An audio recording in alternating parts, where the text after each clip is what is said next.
Hello, my name is Mr. Wilke, and we're learning about statistics. So today we're going to talk about density curves, the normal curve, and how to use the normal curve. So let's first learn about what a density curve is.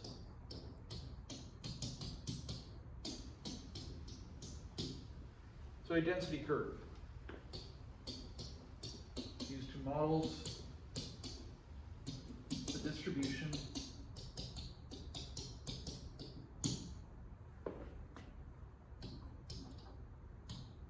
of a quantitative variable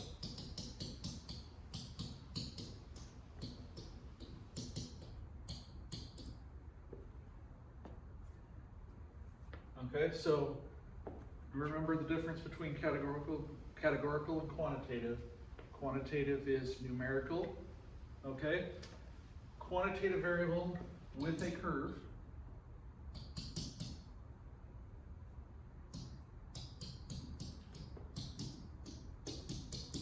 that is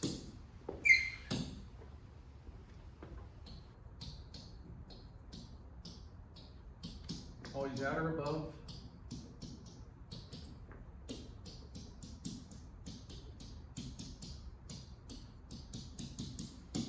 the horizontal axis, and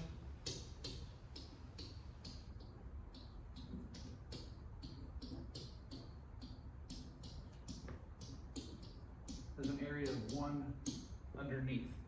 So let's talk about this, what it means, why it is.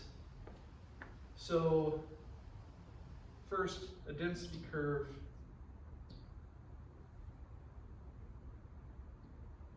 might look like this. Now, if this was a histogram, it would be much blockier, but density curves are smooth because they're theoretical, they're covering the whole population, so it just gets sort of smoothed out. This density curve is what shape?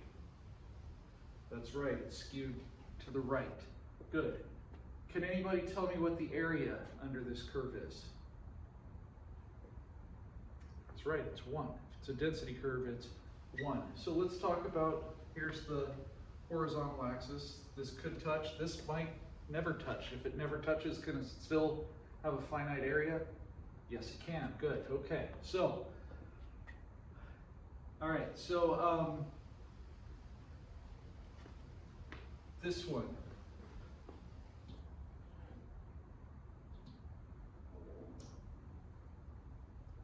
Symmetric, single peaked. This is bell-shaped, right? This also has an area of 1, always at or above the horizontal axis. Can anybody tell me what would the y-axis be on a density curve? That's right, it's the relative frequency, isn't it? It's a percent. So if I added up the entire area, it's going to add up to 100%, which is 1. Okay, does that make sense? Good. Okay, so density curves always at or above. Think about it. We can't have a frequency below 0. So it's always got to be at or above the horizontal axis. Area of 1, it's 100%. There it is. Okay? That all makes sense now? Good. All right, so we remember shape. Skewed right, symmetric, single peaked, unimodal. We know bimodal. We know all those things. Okay, good. Do we remember where the mean and the median were? On this one, symmetric, mean, median, mode, all in the same spot. This one,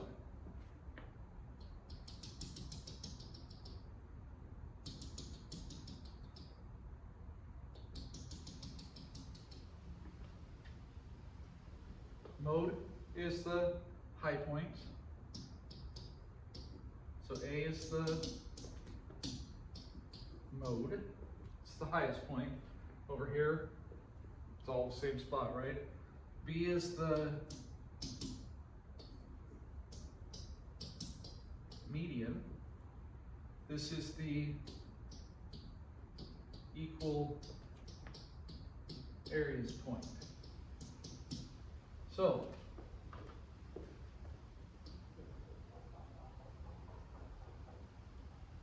can anybody tell me the area shaded in blue if B is the median? That's right, it'd be 0.5. You got half the data to the left, half the data to the right. The areas would be the same. What's C? Obviously it's the mean. Does anybody remember what the mean is? That's correct, good. It's the balance point if the curve were solid, okay? We remember all this? Perfect. Okay, now, since this is a theoretical population curve,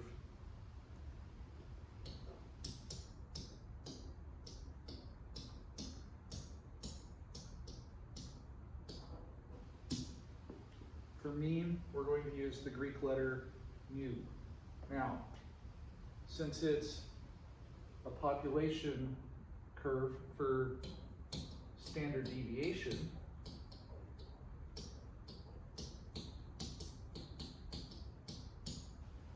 instead of S, we use the Greek letter sigma, okay? Mu for mean instead of X bar, sigma for standard deviation instead of S. The formulas, the difference in the mean formula, there isn't one. It's the same formula. Add everything up.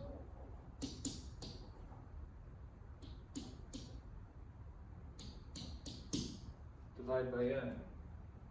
Standard deviation, it's the square root of the variance, right? But it's the population variance. So instead of 1 over n minus 1, it's just 1 over n.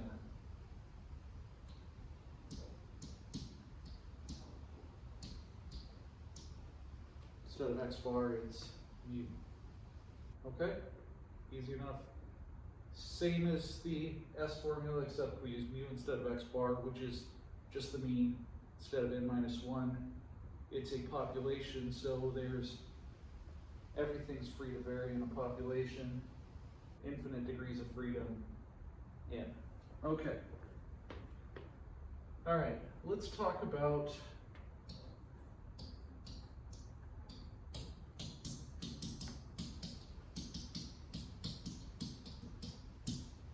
the normal distribution. Okay? Normal distribution. Single peak.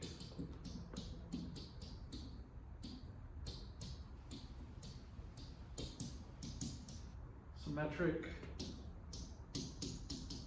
Bell-shaped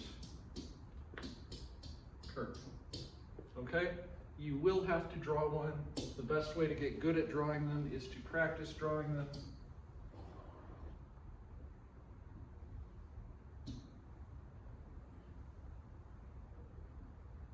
It should look like that. Notice how that's perfectly symmetric, right? Okay, great. Now, I'm going to show you what this looks like on the calculator.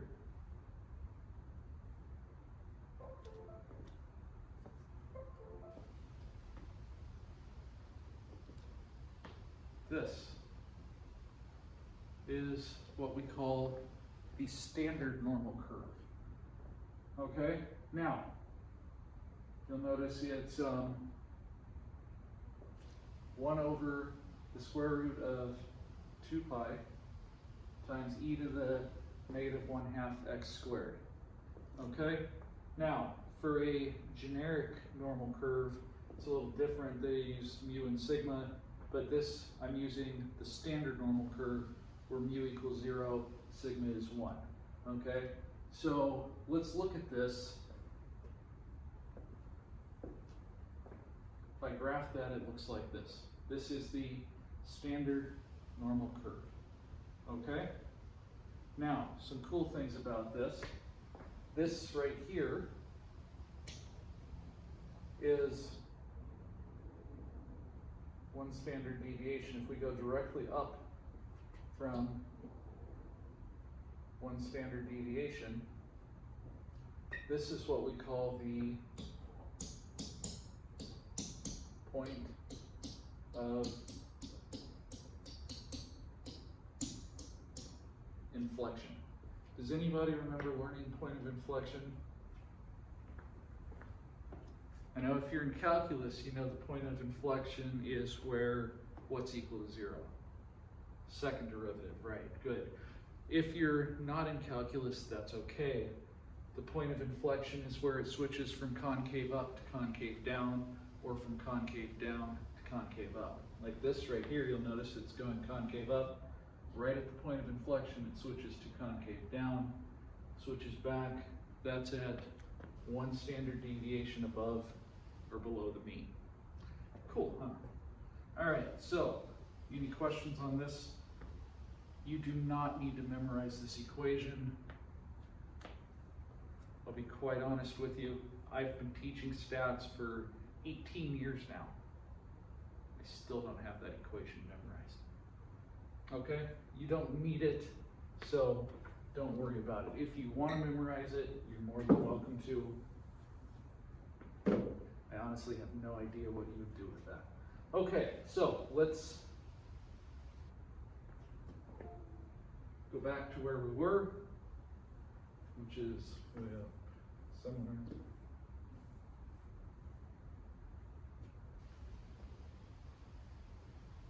That looks right. Okay, density curves, there we go. All right. Oops. Put that there. Okay. Single peak, symmetric, bell-shaped curve. Remember, y equals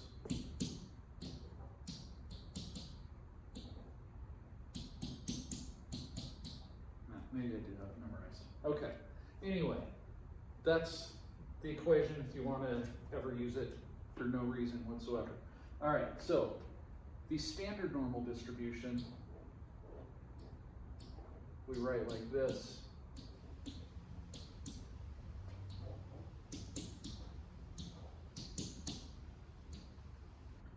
So we say it's normal with mean 0, standard deviation 1, mu equals 0, sigma 1. So if it looks like this is saying it's normal with parameters mu and sigma. Parameters, not statistics. Remember, this is theoretical, so it's a population. Okay, now we have this. What's the best measure of center here? Clearly it's the mean. If this is standard normal curve, the mean is 0. Now, if it's not standard, that's okay. We'll talk about that and how to standardize it. So the inflection point is right about here. That's mu plus sigma, or 1. If we go over the same distance, that's mu plus 2 sigma, same distance. This would be 2, that would be 3. Coming back this way, same inflection point, mu minus sigma, or negative 1.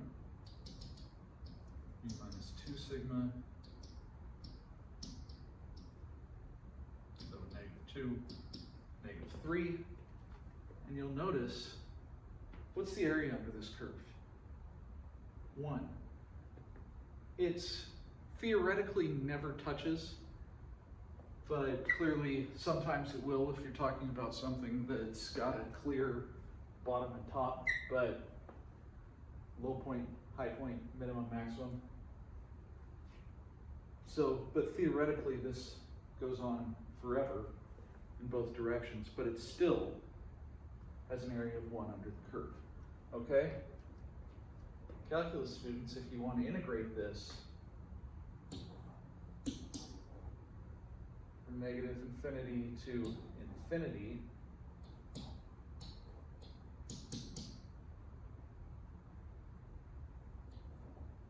it's eating up.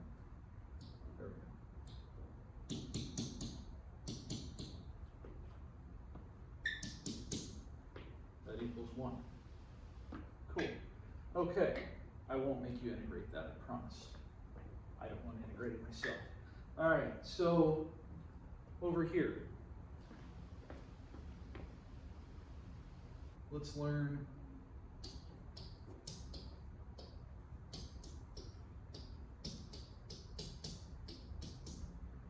the 68, 95, 99.7 rule.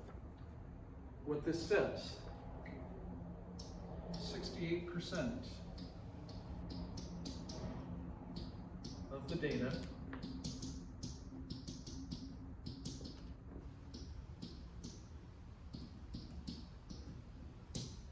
is within 1 standard deviation of the mean. So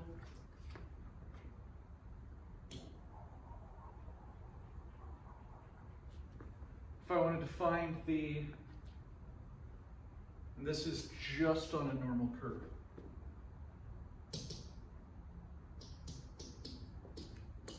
A normal distribution.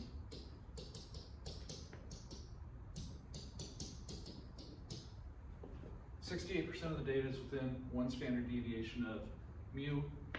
The area of the region shaded in green would be approximately 0.68. All right, so this is roughly 68% of the data. 95% of the data is within 2 sigma of mu. So that's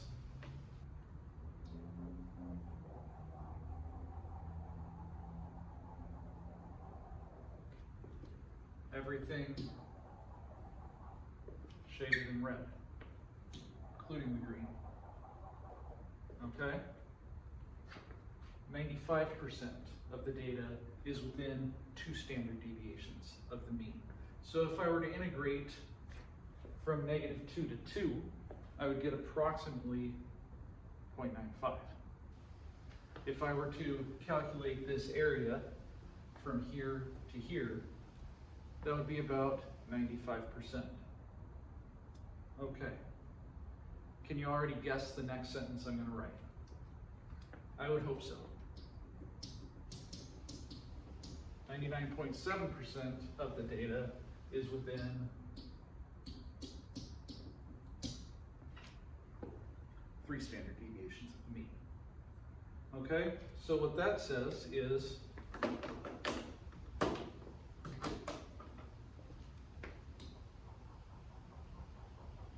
I were to take this, go all the way out to here, all the way out to here,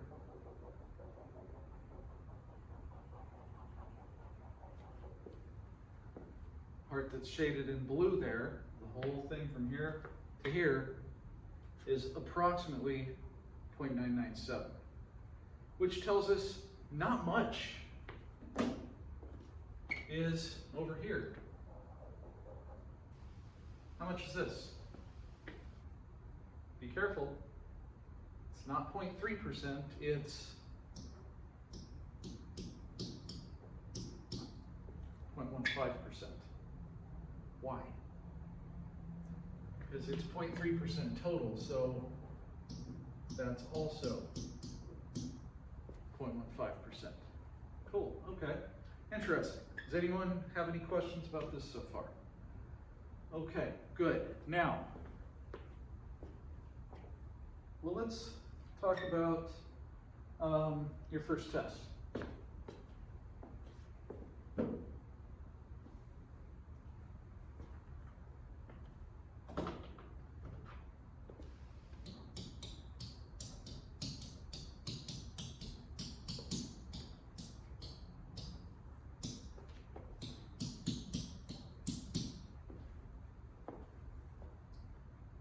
First test was normal with parameters 71 and 7. So mean was 71, standard deviation was 7. So if I said, what percent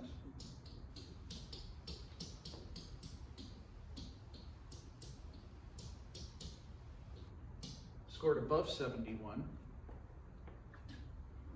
Let's think about it. Now this one, minus 71, so that would be 78, 85, 92,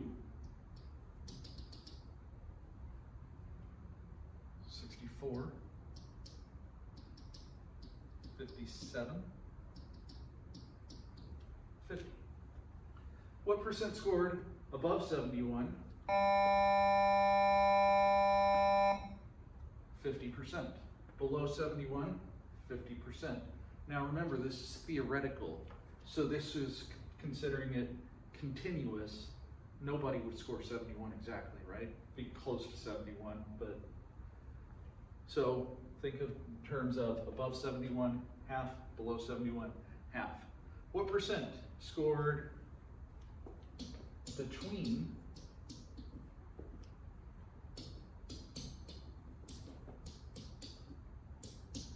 64 and 78? That's right, 68%. Does that make sense? Using the 68, 95, 99, 7. Now, a little trickier.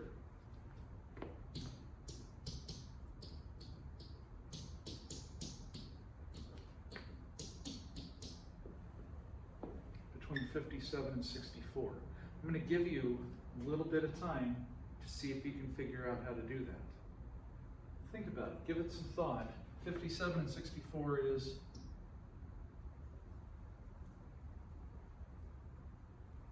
that bit there.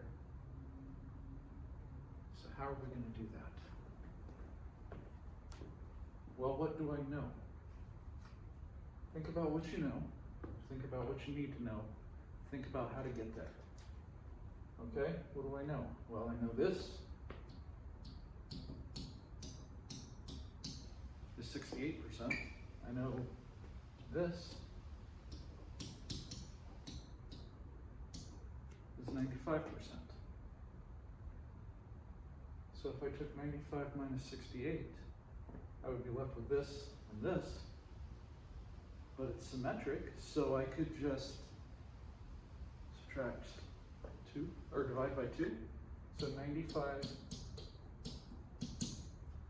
so it's 95 minus 68.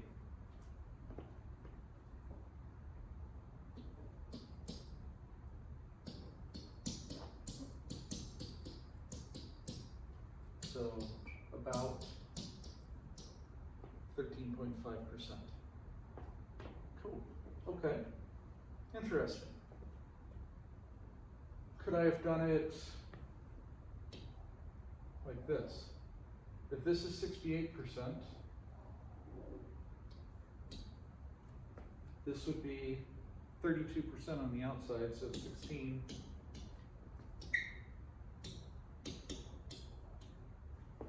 This is 95%, so this would be 2.5%. 16 minus 2.5 is 13.5%, we got it. All right, so it's like this is actually a math class now. Okay, cool. Now, what if I wanted to know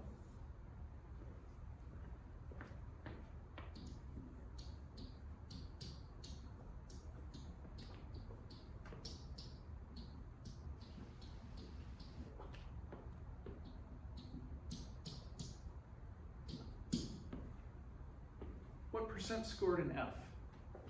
How do we get an F? Well, F is anything less than 60, right? 60 would be a D minus, but anything less than that would be an F. So that would be this part. So I know it's somewhere between 2.5 and 16%, but I don't know exactly. So we're going to use what's called a Z-chart. Where have I learned Z before? Does anybody remember what a Z-score is? Oh.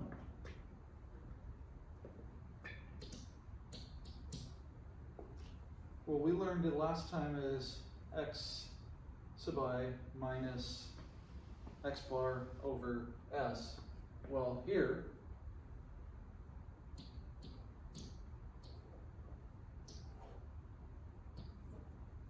we're going to use this, x minus mu over sigma. All right, x minus mu over sigma. X is what we're looking for. In this case, it would be 60. Mu is the mean, would be what, 71. Sigma is standard deviation, that's 7. So z is 60 minus 71 over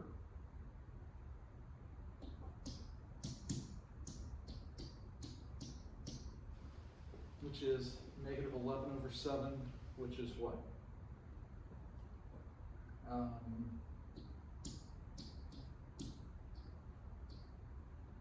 1.57, I think.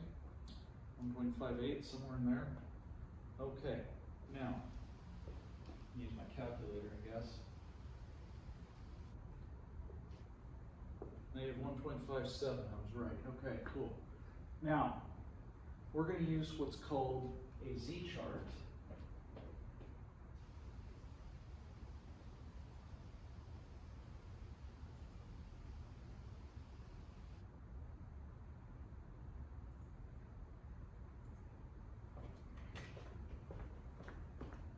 And let's look up here.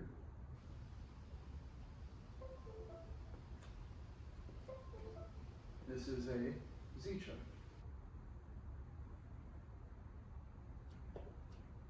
The table entry for z is the probability lying below z. So do we understand what that means as a probability? So think about it. If it was less than 71, that's a z-score of 0, right?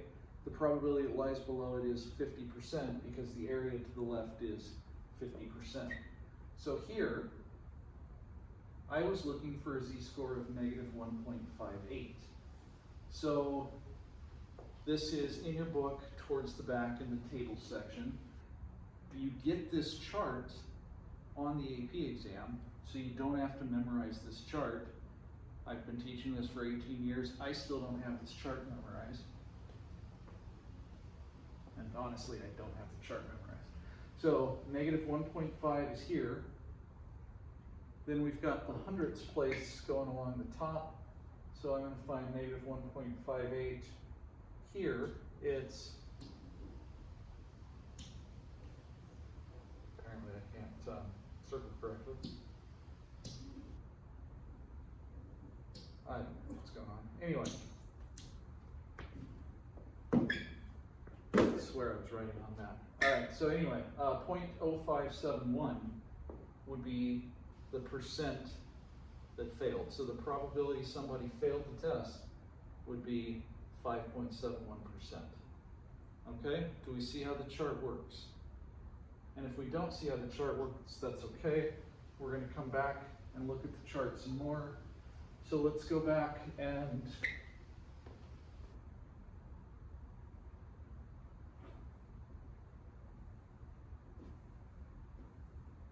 there we go.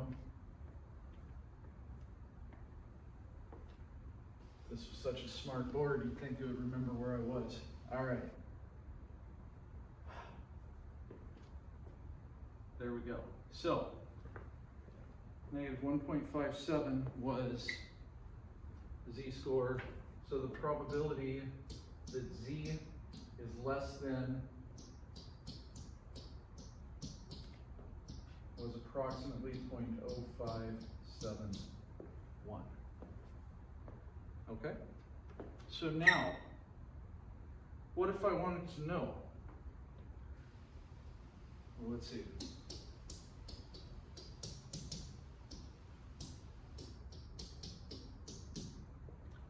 What's the probability that you get an F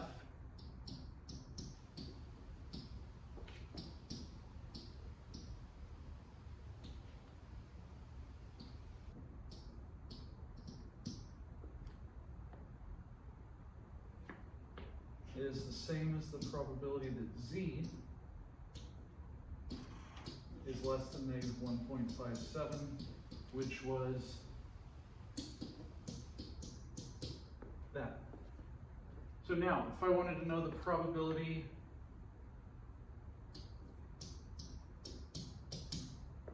that you get an A,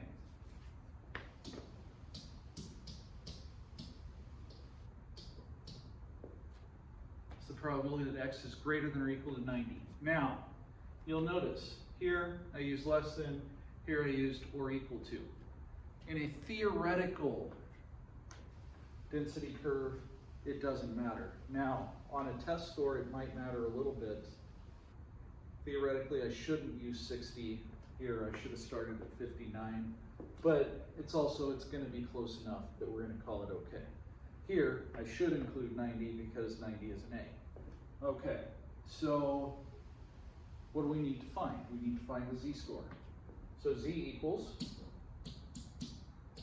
90 minus 71 over 7, which is 19 over 7, which is what?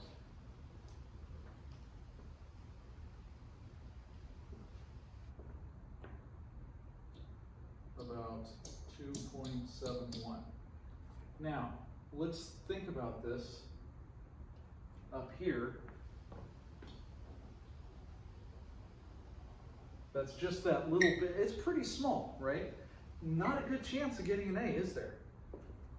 Okay, so can we use our z-chart? And let's think about what our z-chart looks like. Z-chart gives the area to the left. So if I wanted to find 2.71, I have to go all the way to here. 2.71 is right here, 0.9966. Now, that's not right, is it? The chart gives the area to the left. We want greater than, that's the area to the right. How are we going to come up with that? That's right, we're going to subtract. Okay, so let's subtract.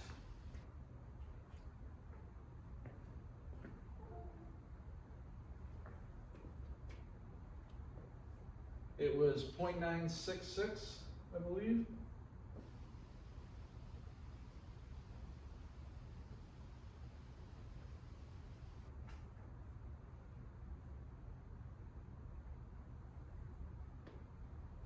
So the probability that z is greater than or equal to 2.71 is 1 minus 0.9966 or 0.0034. Okay, so what I want you to do is see if you can figure out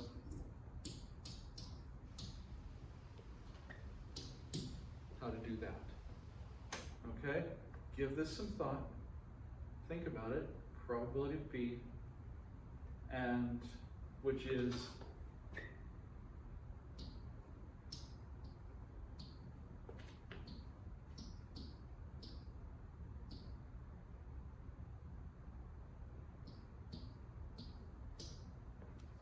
we'll just do it like that, okay? 80 to 89 is a B.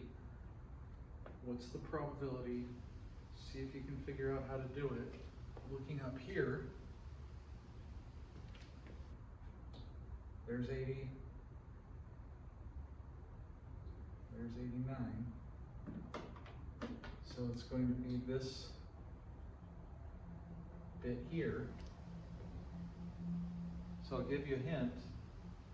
Find the z-score here, find the z-score here, and then remember, it gives you the area to the left. So if I take the area to the left here minus the area to the left here, I'll be left with that.